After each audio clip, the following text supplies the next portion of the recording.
Everyone give Steve a round of applause. And Matt, I see you in the room, so I'm going to make you the presenter, and we'll be able to hear your voice. And there's a screen share option for you as well, if you want to show some of the things that you're looking at.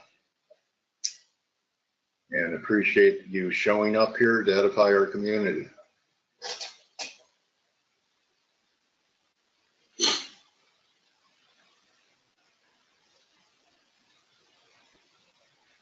Okay, can you hear me? Can, Matt. Okay, good. All right, so very nice to meet you. Actually, nice to meet you as well. I'm not sure when you started following me on Twitter exactly, so I don't know how long you've, how many months ago. Okay. Do you remember when exactly? You may want to turn your volume down in the room because I'm echoing. Okay, let me, I'm actually on my, I'm using my Android phone for this right now. Oh, okay. All right. So do you have a screen to share? I actually do not, but that's fine because what I'm going to be talking about is really more fundamental than technical. Okay, buddy. All right. So out of the gate, and I'm going to have to just ignore my echo. What is behind your handle at Panama Orange? Because I know in the 60s, I knew what Panama Red was. What does Panama Orange stand for? Yeah, you know, I was actually helping a friend who collects records. I think it was that record that I saw.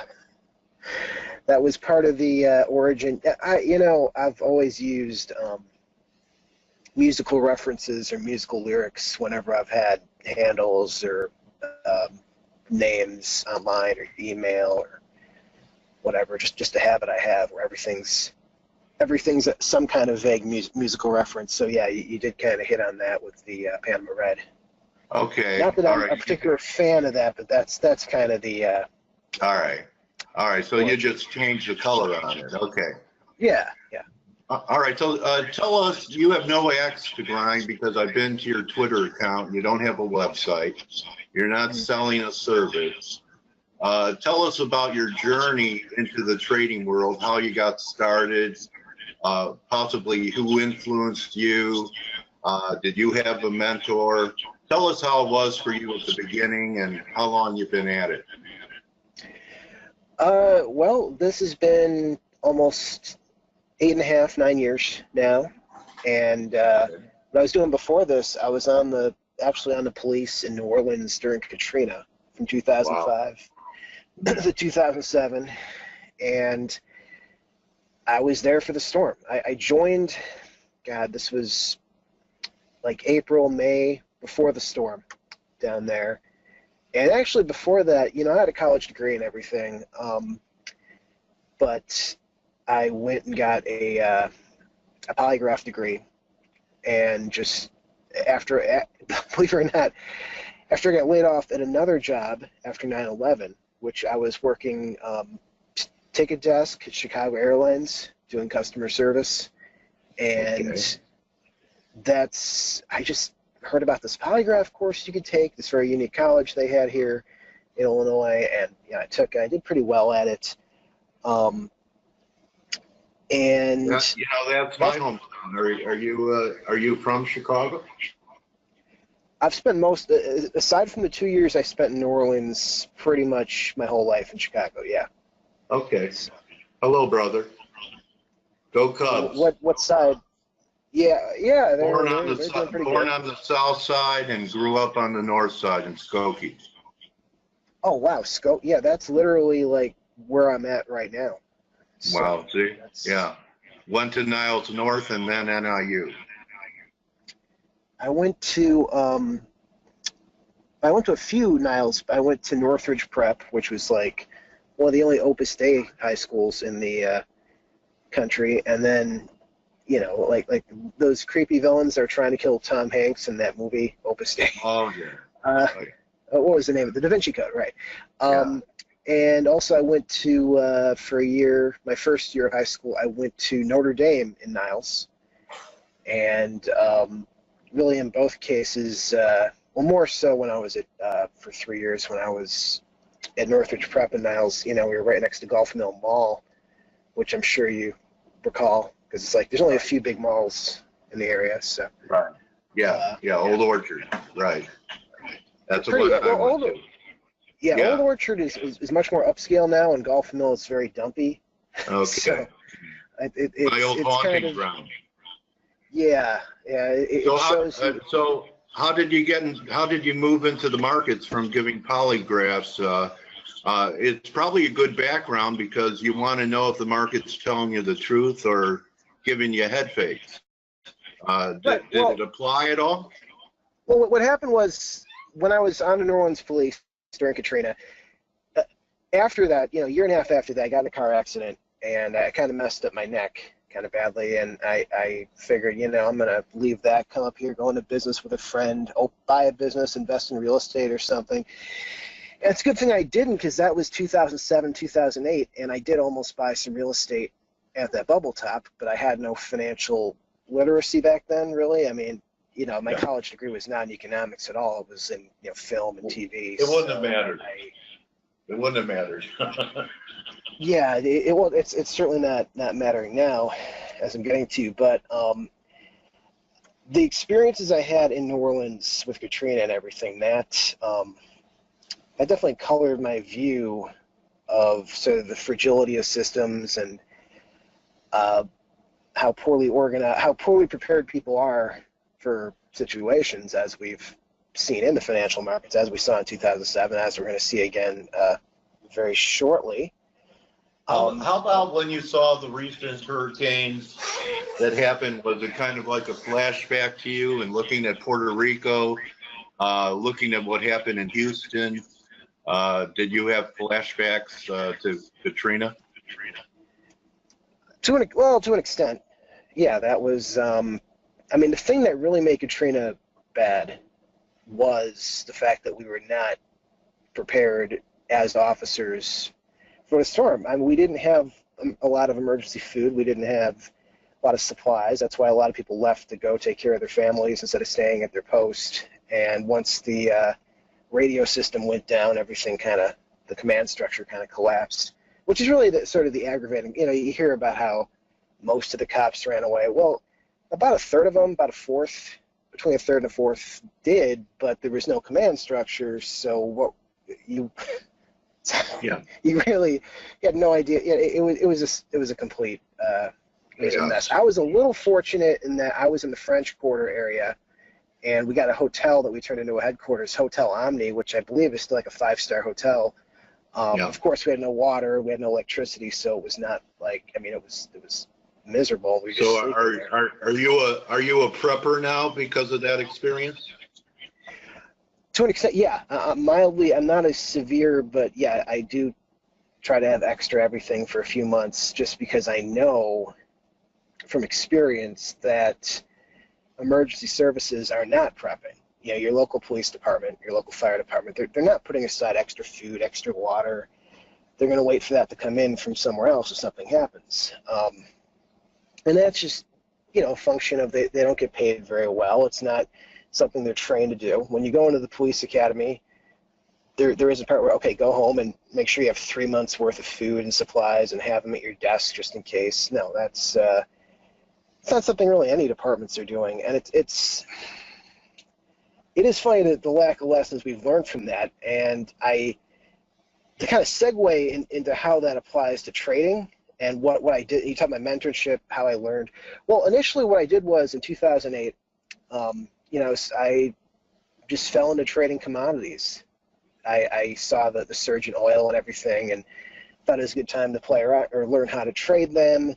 And I studied a lot of different technical analysis books. I studied, obviously I started with like the Idiot's Guide to Technical Analysis, and then, man, I have at least 5 or 6 books on the subject. And then I found that room Pure Tick, which I think is still open. I still get ads from them, which was kind of expensive, but it was good education because the guy who runs that, whose name is now escaping me, by the way, but he actually studied under a lot of different mentors and took years to learn how to trade, had a lot of difficulty doing that.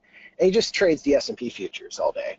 But it's an expensive room. I think PureTech, even back then it was really expensive, and now it's really expensive. But it's good education. I'm not advertising for it. It was a good thing for me to start out with when I didn't know what I was doing. I kind of moved beyond that.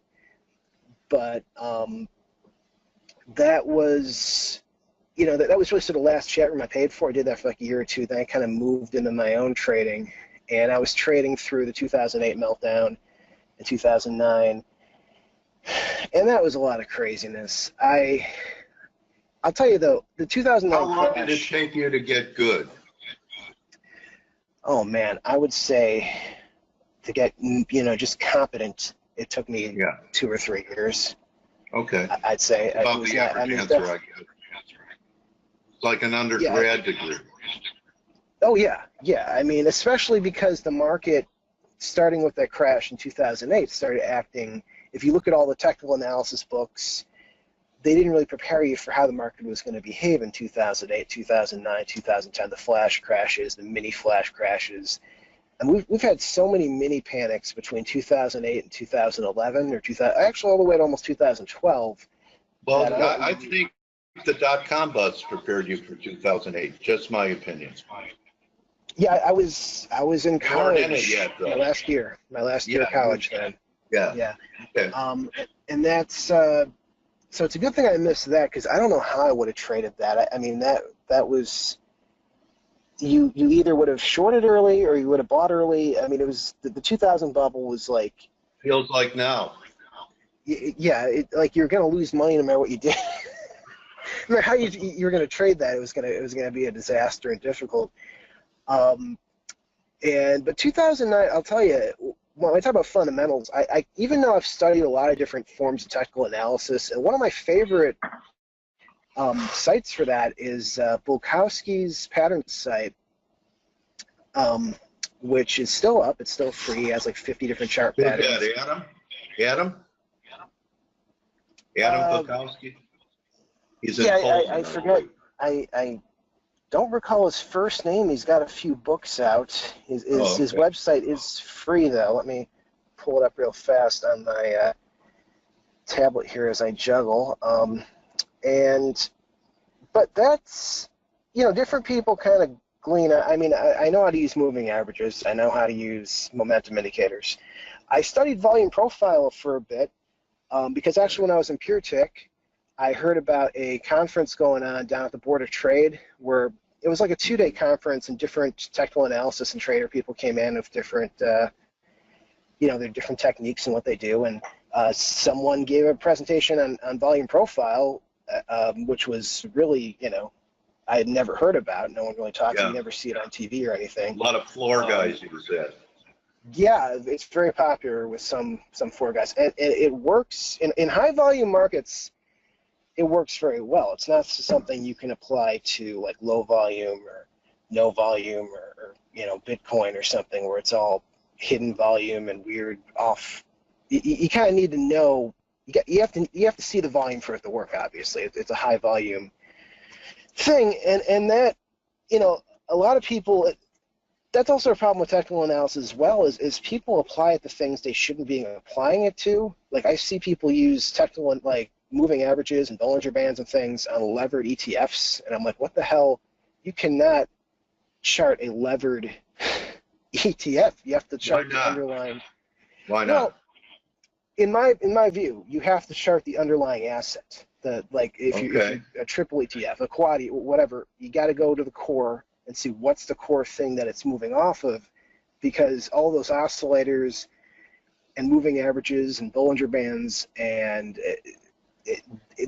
they're all calibrated for normal movement, and when you're charting something that's levered like that, it really scrambles a lot of the signals. It'll give you a that's an interesting nugget there. Okay, so that's just my own view. That I for example, that's why I like index trading, and I especially like, for the last few years, almost all I've done is trade precious metals. And I wasn't like a gold bull or a silver bull in 2011 or 2009. But going back to 2009 real quick, to finish a thought, and this is kind of important, I remember at the time, there's a lot of panic about the economy in 2009, and I thought it was just ridiculous and overblown back then. I mean, it was. I knew it was because I live in Chicago and I get stuck in traffic all the time, and not at rush hour. I mean, 2 in the afternoon on like a Wednesday, nowhere near the city, and I'm bumper to bumper traffic, and I'm listening to CNBC on my XM radio in my car, which is something I got after Katrina, by the way, because after Katrina hit the city, all radio stations were down for like 6 months or a year, but anyone who had a satellite radio had all the radio stations in their car. There was like no TV, no cable, but it's like if you put a no TV, satellite radios. No TV. I'd be looking for my cyanide capsule. It was. So. But the 2009, the anecdote from 2009 is I was stuck in traffic and I was listening to Rubini. Rubini was on CNBC and talking a bunch of doom about this and that. Right. And I'm like, I'm in bumper to bumper traffic and I'm hearing how the economy is shutting down. And I'm like, what the heck? When I go to the store, I see lines, they look completely normal. Like the stores were not empty. The roads were not empty. I don't know what. So in 2009, 2010, 2008, that panic was just really ridiculous and overblown. And likewise now to the upside, the idea that the economy is just booming is complete nonsense. I mean, we know it's not because retail sales have been flat as a board for years. I mean, consumer confidence is up, but it's been up for like 18 months. Whenever the stock market's up, consumer confidence goes up because they see the stock market's up on the news, and they think they're going to have more money in a few months because their boss is going to give them a raise and everyone's going to be richer. Because that's what we're taught is, when the market, a lot of their 401ks came back, and their house values came back. Yeah, and the funny thing is, people do not cash those things out at the right time. They panic sell them at bottoms and at lows historically. They do everything at the wrong time. But the current bubble we have right now, but you know what? Let me actually complete the thought on silver and gold. Okay, why the last 2 years have I been so into silver and gold? Well, we have a bubble on so many fronts right now. We have a bubble in bonds and real estate, in stocks, obviously, but precious metals are kind of a way of shorting all these bubbles at once. It's like an ETF that lets you short multiple assets at the same time, which you can't get if you just buy SPY puts or you buy the SDS or you buy the SH or the QID or whatever. You in that case, you're just shorting the stock indexes, the major indexes, which at these prices is not a bad idea at all. But if you're long precious metals, essentially you're getting short exposure to a lot of other assets. There's so many other things that could go wrong that could help you out that might not help you out if you're just short stocks and the Fed panics and does QE3 or QE4, 5, 6, whatever. And that really is kind of the risk of shorting stocks, and that is the Fed. I mean, even before Yellen's weekend talk, which sounded a little more hawkish, just like a week before that, she was talking dovish again, which is insane with a stock market at like Dow 23,000, and the Fed is still giving dovish hints. Like that is really, it shows you just how scared they are of the real estate bubble popping, as they should be, because our real estate bubble right now is almost so your way to play any kind of hiccup or speed bump in the economy is being long precious metals. Is that correct? From this point, only because they've had such an ass kicking since 2011, especially silver, but also gold. I mean, if you look at silver and gold since 2011, it was. I mean, I believe that crash. Some people say it was due to manipulation. I believe it was due to too much pumping and too much mania from like Zero Hedge and gurus on YouTube, and people just created a mania from silver jumped from like 30 to 50 in like 2 months, and then it crashed because it went up too fast. And it was completely right for silver to crash from 50 to the teens. Now silver staying this long in the teens though, that's just like it's really got to the point where it's gotten just insanely cheap and ridiculously undervalued staying in the teens. Okay. But there's sort of this mentality that, well, this proves it's being manipulated down, and they're selling. You know, every time it goes up, they come in and they manipulate it. Well, no, the problem that happened was the stock market, like in 2013, 2014, it started to stabilize. Real estate started to stabilize somewhat. So at the point where precious metals should have started turning up harder, other assets that historically caused people to not look at precious metals, they went up at that time, and that's kind of what's kept gold and silver from moving up. But if you look at the down move from like 18,000 to 23,000, precious metals have actually gone up to sideways as the stock market's gone up. Yeah, I mean, Matt, I've seen time periods where the stock market goes up and gold goes up.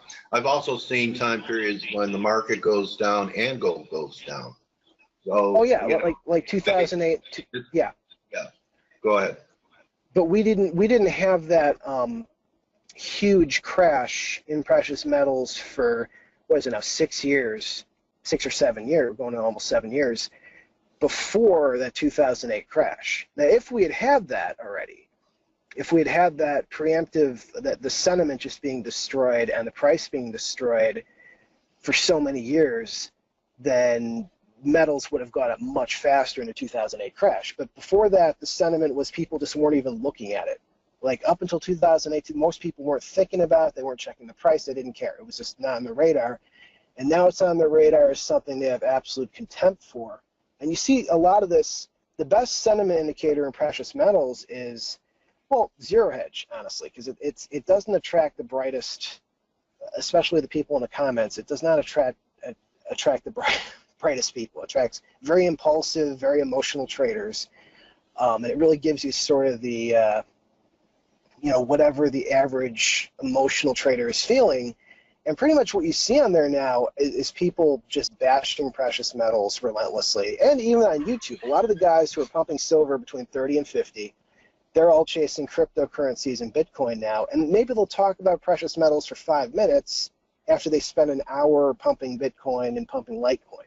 So that, to me, we really needed to see that element rinsed out of precious metals for a bottom. And we did. We saw it completely washed out. And that to me is why the metals market right now at these levels is so healthy, because the speculative aspect is completely pushed out of it, and that really sets up a strong base for it as well. But so, do you trade it or do you accumulate physical? You do both. Are there price levels that look attractive to you for getting long futures? How are you approaching silver and gold here now? Yeah, well, in 2016,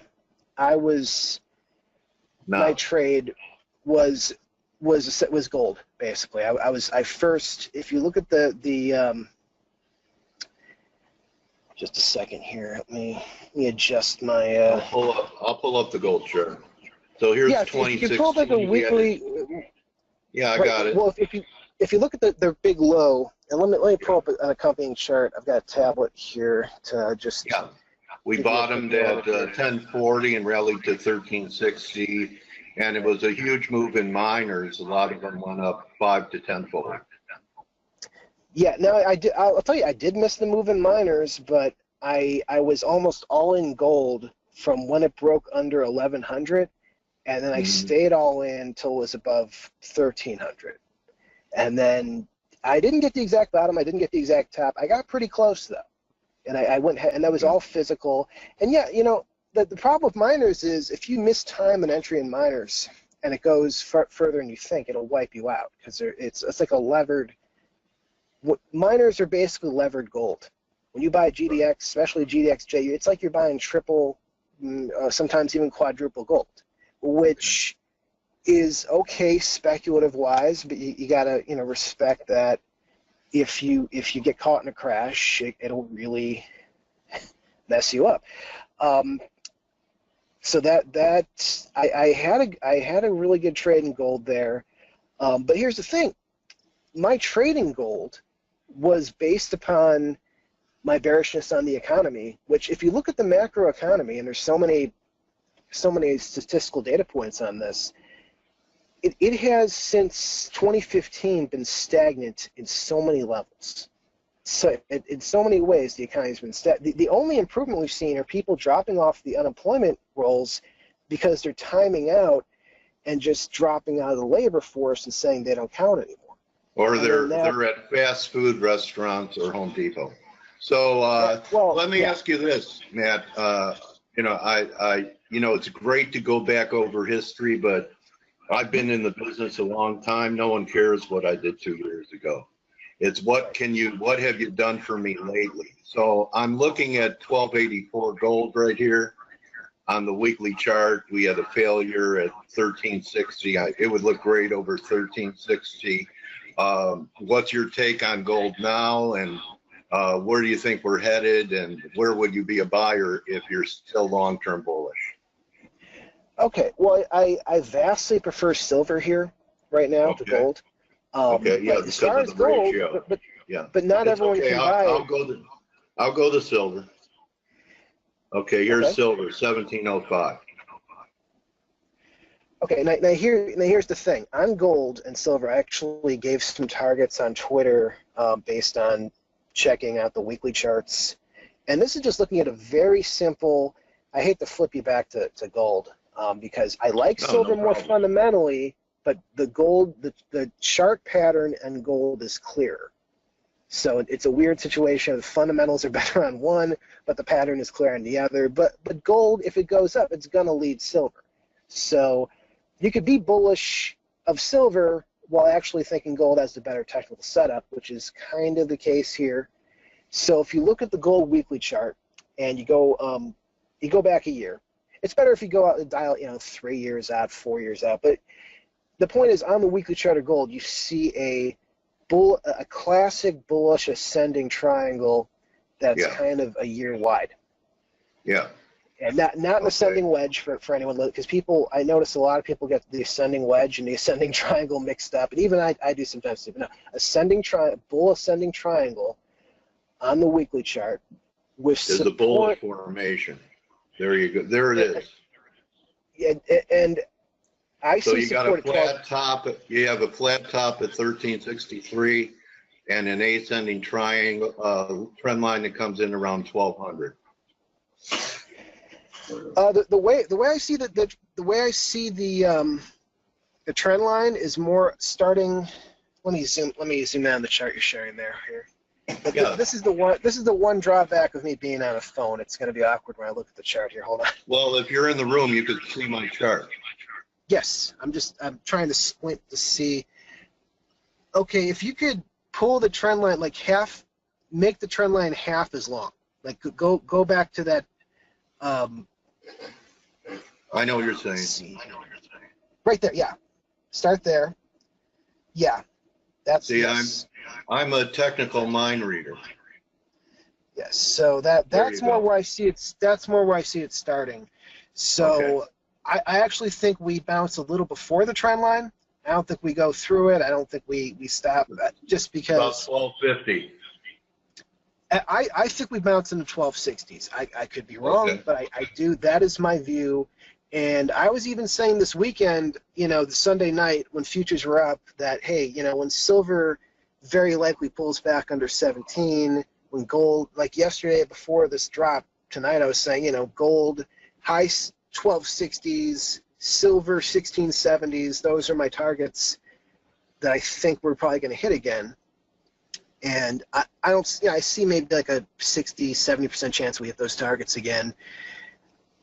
We might not. I mean, we've been consolidating so long, and sentiment is so bad that it wouldn't surprise me if gold and silver just took off like rockets into the sky, really. I mean, but technically, I think 1260s, 1670s, very possible we see that again on a short-term basis. Now, the question, of course, is, okay, if I'm saying to buy physical, which I do think you should buy, how do you buy physical?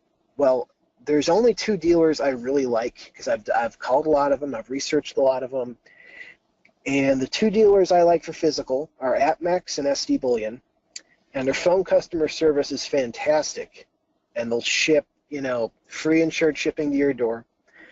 Well, at least APMEX is free insured. SD charges like a $7 flat rate, but their prices are a little lower than APMEX in a lot of ways. What's your Matt? What's your address? My Just email? kidding, buddy. Just kidding. Okay. I should. All right. Okay. Yeah. Just for the ambush, I know. But well, you're a trained law officer, so you wouldn't be a good target. I'd say don't look for Matt. So okay. Well, that's actually why gold, even though silver's cheaper than gold, even though silver will probably go up on a percent basis twice as much, possibly. For some people, if you want to get, say, a couple $100,000 into gold, it's going to be easier than getting it into silver and storing it, because you can. Yeah, right. You get a hernia carrying around a silver coin bag, right? Well, they're pretty heavy. That's the one issue. That's why 100-ounce bars are a good way to invest, because you can get them for about 50 cents over spot, 60 cents over spot, sometimes on sale for 39 cents over spot at like SD Bullion. And these 100-ounce bars, they're pretty easy to. They're heavy, but they're easy to store. You don't have to worry about scratching them up. They're not really designed for being shown off or their aesthetics. And yeah, there's the tarnish issue. But the thing about tarnish in silver is it happens at such a shallow layer. That's why you can pull silver out of salt water. There's shipwreck silver, and the silver that's mass is almost completely intact. Because when tarnish hits silver, it hits such a tiny upper layer, like just a microscopic upper layer, and it doesn't go any deeper. So that you throw a silver coin into the ocean, it's not going to rust all the way through or vanish or anything. It's just going to a little tiny layer on the top. You can always clean that off. Right. That's one of the reasons silver, it purifies water so well. They use it in a lot of water purification systems now. Electricity, everything, yeah. Solar panels, you can't. Yeah, right. So Matt, I want to thank you for coming in here today, and your stand on precious metals is pretty high conviction, and I'd like to see it close over 1363, and we'll see the dollar. Do you take the dollar into account for it being the linchpin for what gold and silver do? I do to an extent, but a lot of the buying right now is coming from overseas. So ironically, when the dollar goes up, people see their own currencies going down, and that actually influences them to buy more. But I should give a shout out to James Rickards, because he's actually the guy, looking at his talks even in 2015, who turned me into a precious metals bull. James Rickards. Yeah, I know. People have seen him around a lot, but before that, silver and gold were the domain of carnival hucksters and YouTube pumpers, and it was such a circus, and its reputation had gotten so sleazy. But then Jim Rickards laid out a very intellectual case for why metals will go higher, and his target's $10,000 gold, but he's got a great resume working for the CIA and working for all these other things. But he lays out in a very intellectual way why precious metals are so essential, why they're so undervalued here. And so I do have to credit him for kind of, if it wasn't for Jim Rickards, honestly, I would just be trading the S&P and trading other things, and I'd be having a hard time with that, the way the market's been behaving lately, the total mania, which, I think the market's going to decline at minimum 40% from here. Absolute minimum. From here? Without even questions, the S&P. Okay. So, and the question is, people always say, well, how do you short? If you can't just sit there and short. Well, if you're in precious metals, you're basically that's a good way of waiting it out while shorting, while being sort of a synthetic short, and you're not betting. Because if you're sitting there short against the market and Yellen or someone comes out with some new QE or some new whatever, they'll blow you up. They can't really do that. If you're in gold and silver and Yellen comes out tomorrow with some crazy helicopter money plan, you're going to do fine. you're kind of insulated. So you're not sweating what the Fed's going to jawbone or what dovishness is going to sneak out. Because I'll tell you right now, if they're dovish at 23,000 Dow, if they're little hints and whispers and things, my God, Well, you know, when does it stop? it's only an opinion, and everyone has one, Matt, but I think there's a possibility that we enter a deflationary type scenario and everything goes down in the market, gold, bonds, and everything goes down. So until we take out 1360, I'm a little bit negative here. But, you know, that's what makes a market, and I appreciate you bringing your viewpoint to our community today, and hope that none of your ideas are tarnished, and that you know, that you have a golden future, because it sounds like you've been through a lot. So I want to thank you. It's been great meeting you, and appreciate the time you gave us today, Matt. All right, I tried to fit in as much as I could as far as education. Just the last thing to throw in is, yeah, I'm on Twitter and StockTwits. I have like 26,000 followers in StockTwits right now. Not to brag, just putting out there as, you know. Well, I hope you tweeted this. I hope you tweeted this interview to them. So they I know did. about I did yesterday, and I'll do so. I'll do so again. Okay, and I'll I drop appreciate you having me on. I really do. Yeah. So You're very welcome, my trading warrior brother. I'll drop the video clip on this interview into your Twitter box later on today, and I'll tweet it out there for the Twittersphere to see. Okay. okay. Well, again, appreciate you having me on, and I just have to say, SD Bullion at Mex. If you're going to buy physical precious metals, go with those guys. Their customer service is very good and friendly. Not bashing the rest, but those are the two that I trust. Really, the only two that I trust if you're going to buy physical metals, not the stuff you see on whatever on the Fox ads with Roseland Capital and all those weird. Right. I would stick with that Mex and SD if you're going to buy physical, and you should be buying physical. So. Okay. Okay. All right. Well, thank you so much, Matt. Good hunting, and let's keep in touch and see what unfolds. All right. Nice talking to you. All right, buddy. All right, so that's a wrap for me, everyone. F.A.C.E, so we'll see everyone tomorrow. Good hunting, and remember, don't just count your bullion bars and your silver coins and your pips. Count your blessings, and we'll see everyone tomorrow. Adios. Thanks again, Matt.